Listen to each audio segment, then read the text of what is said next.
ages back when cities were tall and billions populated the world. Two elderly folk sat in a park in one of the many metropolitan cities.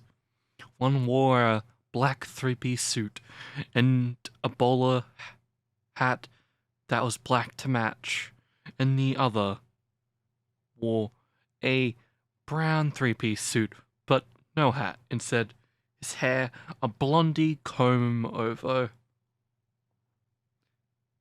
Sat on the side of white. They were in no rush, and they had all the time in the universe to play.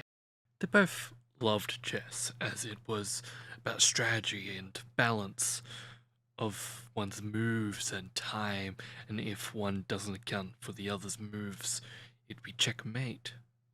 It'd be over. Today, the brown-suited folk was winning slightly. His opponent was playing chaotically and had no sure endgame. The brown-suited folk asked, "You playing like this? I don't know what you mean." "You're playing like it might be your last game, or like you don't know what you're doing." "I don't honestly know," the black-suited folk said as he moved on his turn, a pawn piece forward, one tile closer to the end. The brown-suited folk thought for a moment, and he had retained his king, queen, one rook, two bishops, with three of his pawns. The black-suited folk only maintained two pawns, a rook, and a king. The black-brown-suited folk moved his only rook into the lane where the other's pawn was approaching. They moved it forward, and the brown-suited folk countered that by taking it off the board. The black-suited folk got up from the table, and the brown-suited folk asked, "Where are you going?" "I don't feel like finishing this game. You'll lose either way." "I know this, old friend," the black-suited folk said. "But do you see what is to come in the next few days?" Brown-suited folk looked confused, stared at them, trying to read what they meant off their face. The black-suited folk continued, "I saw them. I saw the strongest of us fall from the sky, and all of them lured into a false reality by greed. Them all lured by the touch of the sirens." The brown-suited folk shakes his head and mutters,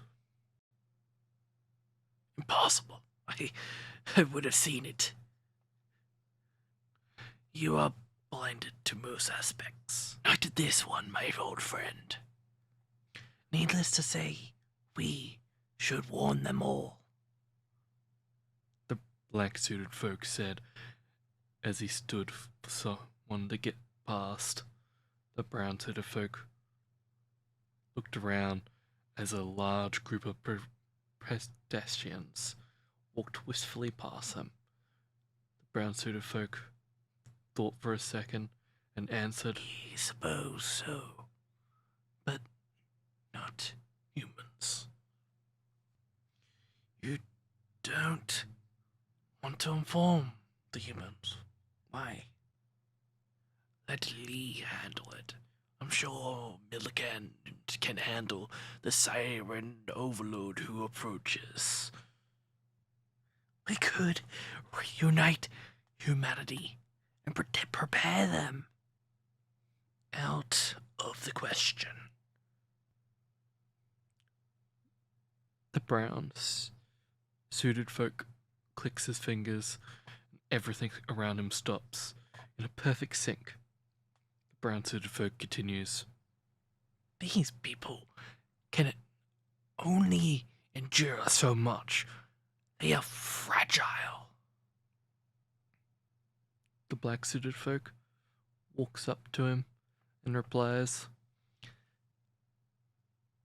they also have the right to know at the end of everything approaches fast. They wouldn't handle it right. You cannot be sure of that.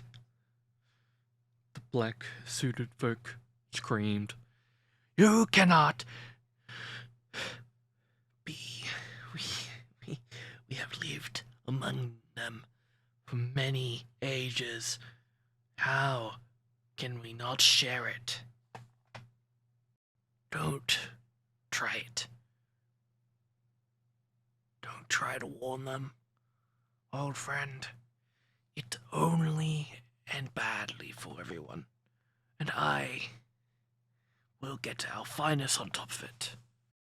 The black suited folk shakes his head in disapproval and walks off through thin air, leaving the brown suited folk to click his fingers and resume time once more.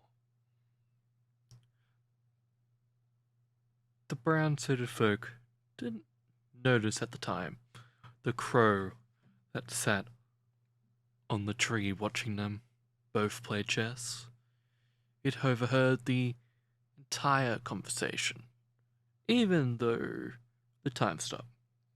It shielded itself from the change in the time screen and resumed living.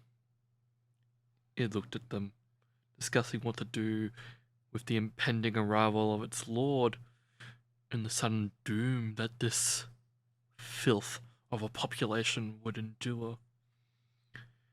It flew off towards a building, a tall skyscraper that adorned the skyline. It landed and transformed into a humanoid with black feathered clothing and walked in the side door. It was an empty room, and there was only room tone, which was a silence devoid of any artificial sound.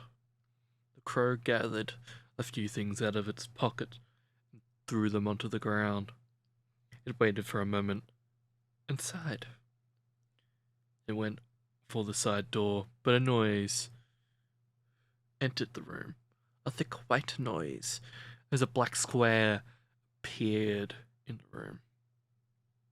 The creature, with a grim smile, stepped out and grabbed the objects. They both looked eyes, and the crow nodded slightly. And the creature with the grim smile went back through, and the crow left the building, flying off and back into the city. And that is it. That is it for part 6. As always, you can figure us out on Spotify, YouTube, and Anchor FM. This one was a little bit rushed, so I was sorry about that. But yeah, anyway, thank you for watching, and goodbye.